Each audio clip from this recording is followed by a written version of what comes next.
ओम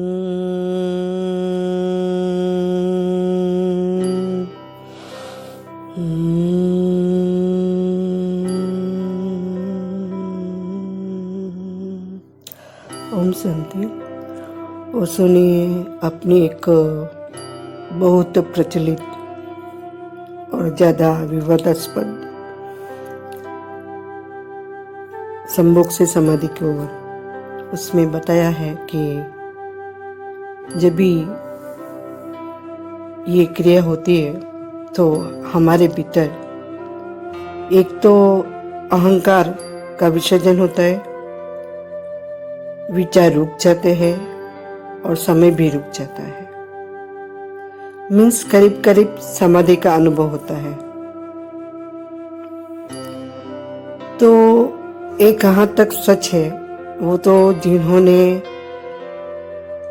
ऐसे भोग की दृष्टि से नहीं पर कुछ और ज्यादा डीप जाने का भाव करके एक्शन किया होगा, उसको ऐसे रियलाइज हुआ होगा कि ये बात कहाँ तक कितनी सच है। फिर अभी मैं थोड़ी देर पहले एक खुशी है ओशो सन्यासिनी, उसका स्पीच सुन रही थी। तो किसी ने उसको पूछा कि विचार शून्यता यानी क्या, और अगर हमारे मन में नेगेटिव विचार आते हैं तो उसको हम कैसे बदले। तो उनके उत्तर में उसने बताया कि विचार शून्यता ऐसे तो पॉसिबल नहीं है, वो मिथ यानी मिथ्या है, झूठ है।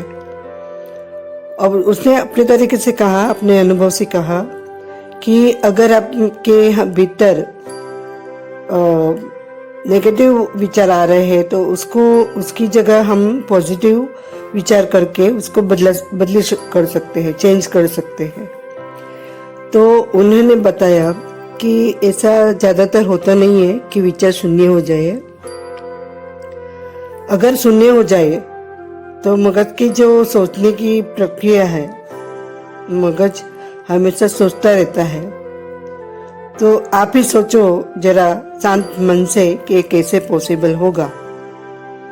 हाँ, ऐसा तो हो सकता है कि जिनकी कुछ भी वासना ना हो, जिनकी कोई भी इच्छा ना हो, और इतने जैसे ओशो है उनके करीब करीब जो है,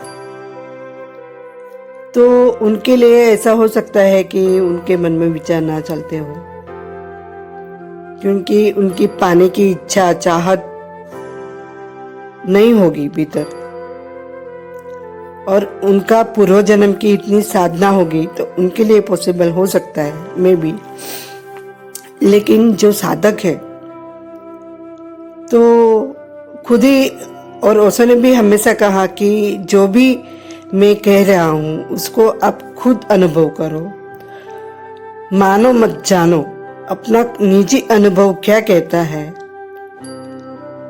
उसको आप जान लो। फिर अंतिम निर्णय वही होगा, खुद का निर्णय, खुद का अनुभव। तो बड़ी गहरी बात है। हाँ, ऐसा हो सकता है कि जैसे हम मंत्र करते हैं ना तो मन शांत हो जाता है और एक ही धारा में मन बहते रहता है, तो ऐसा प्रतीत होगा कि मन शांत हो गया है एक तरह से। तो अलग अलग पद्धति रही और आखिर में साक्षी भाव तो है ही कि चाहे बुरा हो चाहे भला हो, कोई भी विचार हो, लेकिन उसको आप अगर साक्षी भाव से देखते हैं तो अपने आप उसकी गति रुक जाएगी, वो आपको परेशान नहीं करेंगे। तो थोड़ा मैं गनु तेरा तुझको अर्पण, क्या लागे मेरा। अस्तु। ओम शांति।